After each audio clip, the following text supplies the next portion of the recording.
तो जी हाँ दोस्तों, voters.eci.gov.in हमें टाइप यही करना है गूगल सर्च में या ब्राउज़र की URL में voters.eci.gov.in। तो इस तरह से आपके समक्ष जो है ईसीआई नेट का जो है नागरिक सेवा पोर्टल, सिटीजन सर्विस पोर्टल आ जाता है।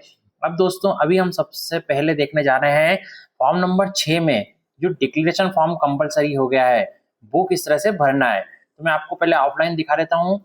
ओपन पोर्टल से आपको लॉगिन करने की कोई ज़रूरत नहीं है। हम ओपन पोर्टल से डाउनलोड करते हैं और देखते हैं कि किस तरह से पूरी जानकारी फिल करना है। बिल्कुल ध्यान से देखिए, क्योंकि एक एक जानकारी महत्वपूर्ण है। उसके बाद फिर आप ऑनलाइन भी कर सकते हैं। तो यहाँ लिखा आ रहा है new voter registration, fill form number 6, fill declaration form, इसका डाउनलोड है, गाइडलाइंस, फिर ये जो ऑप्शन है download declaration form for pre draft forms, इस पर क्लिक कर दें। क्लिक करने के बाद जो फॉर्म है डाउनलोड हो जाएगा। डाउनलोड के बाद किस तरह से भरना है वो मैं आपको दिखा देता हूँ। इस तरह से दोस्तों डिक्लेरेशन फॉर्म आपको दिखने लगेगा। यहाँ एनेक्सर 4 लिखा है to be submitted along with form 6। Form 6 जो नया नाम जोड़ने के लिए है उसके साथ सबमिट होना है। फॉर्म 8 भी होता है for enrolment as a new elected shifting from outside the state. Shifting कर रहे हैं कोई बहु ये, तो उनको भी ये फॉर्म डिक्लेरेशन फॉर्म भरना पड़ेगा। तो फॉर्म 6 और फॉर्म 8 दोनों में काम आता है। तो इसमें दोस्तों यहाँ देख लें एप्लीकेंट्स नेम, मतदाता का नाम आपको लिखना है। आप यदि नए मतदाता हैं तो आपका नाम यहाँ लिखें, आपका मोबाइल नंबर लिखें और आपका एड्रेस लिखें। ठीक है, मोबाइल नंबर जरूर लिखा करें जिससे कि आपके पास मैसेज भी आते रहे। अब आता है फादर्स गार्जियन नेम। तो यहाँ पर आपको लिखना है आपके पिता का नाम, है ना। ये जो लिखना है, ये ऊपर का जो पूरा कॉलम है इसमें आपको 2026 जो अभी की वोटर लिस्ट है इसके अनुसार लिखना है। फादर्स गार्जियन नेम, आपके पिता का नाम यहाँ लिखना है आपको। ये जो पूरा वैकेट दिया है इसमें, है ना, पूरा इंग्लिश वर्ड में लिखते हैं, कोई दिक्कत नहीं है। हिंदी में लिखना चाहें तो हिंदी में लिखते हैं, इंग्लिश में लिखना चाहें तो इंग्लिश में, है ना। इसके बाद father's guardian EPIC number if available. तब 2026 जो अभी चल रहा है इसकी वोटर लिस्ट में तो फादर्स गार्जियन का इपिक नंबर होगा ही। तो वो इपिक नंबर यहाँ लिखते हैं जो 3 अंक शुरू के रहते हैं, जैसे RUD BZZ इस तरह से अलग अलग रहते हैं, फिर अंक रहते हैं, तो वो यहाँ पर सामने लिख दें।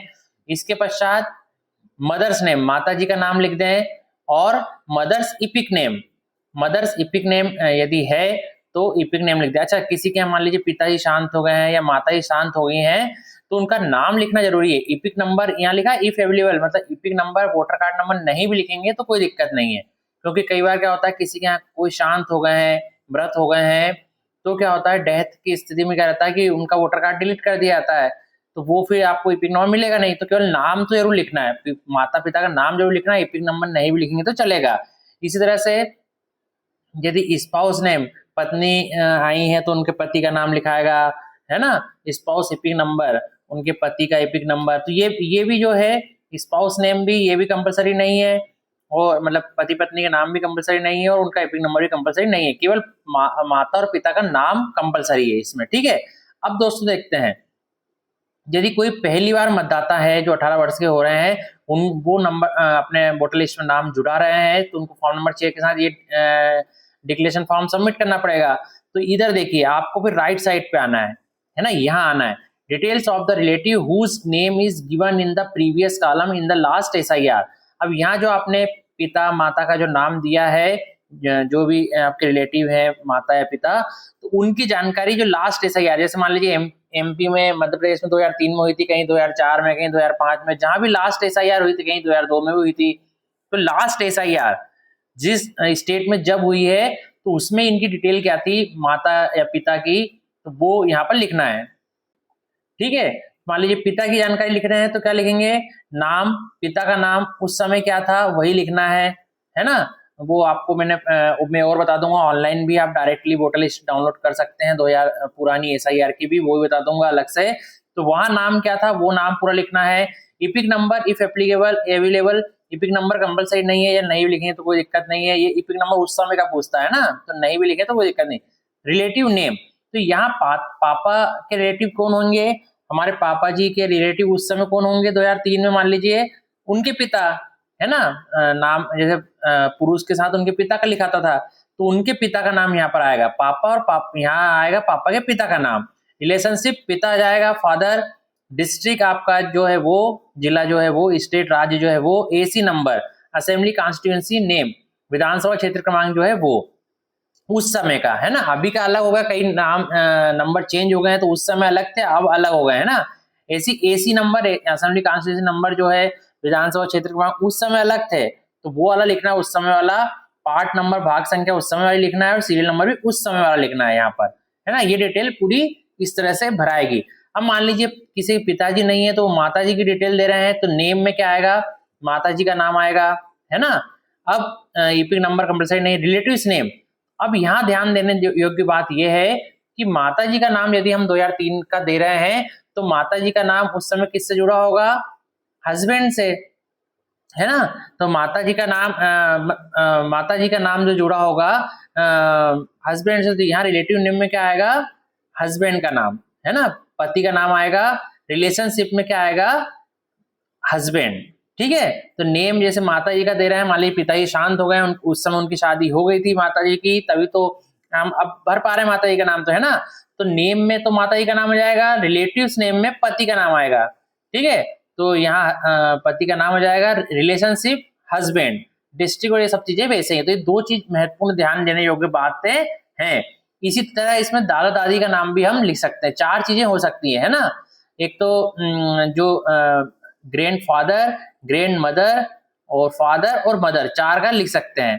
इसी को उल्टी लैंग्वेज में समझे तो क्या हुआ, ग्रैंड सन, है ना, और जो सन डॉटर, ग्रैंड डॉटर, है ना, ग्रैंड सन, इस तरह से इतने चार लोगों के नाम हम यहाँ पर दे सकते हैं, माता पिता दादा दादी के। तो इस तरह से भरना है पुरानी एसआईआर की डिटेल, ठीक है। ये कैसे निकलेगी, ये इस पे मैं आपको वीडियो बना दूंगा। अब मान लीजिए कोई पूरा परिवार ही नया आया है, तो 2025 में उसको यहाँ इसकी डिटेल ऊपर डाल दी है। अब 2003 में वो और कहीं था, तो उसको लेफ्ट वाले कॉलम में आना पड़ेगा, यहाँ पर details of the इलेक्टर in the electoral roll of the last SIR if applicable, तो इसको भरना पड़ेगा। मान लीजिए कोई पूरा परिवार आपके यहाँ आ गया आपकी भाग संख्या में, है ना, आप यहाँ पूरे परिवार उठ के यहाँ आ गए हैं, तो यहाँ जो आप भरेंगे, तो आपकी जानकारी भी 2003 में थी और अभी भी आप जुड़वाना चाह रहे हैं, तो यहाँ पर आप 2003 की डिटेल आपकी खुद की भरेंगे, खुद की जब भरेंगे जब ये लेफ्ट कॉलम में भरेंगे, है ना। तो यहाँ जो ऊपर एप्लीकेंट नेम रहेगा, वही एप्लीकेंट नेम का ही यहाँ पर इलेक्टर नेम भी रहेगा, मतलब मतदाता नाम भी रहेगा उस समय 2003 में, क्योंकि आप सीधे पूरे ट्रांसफर होकर यहाँ आए हैं, तो उनका नाम, EPIC number compulsory, relative name, जैसे जो व्यक्ति है पूर्व से, तो उनके पिता का नाम यहाँ आएगा, और रिलेशनशिप फादर, वो वैसे बाकी चीजें हैं।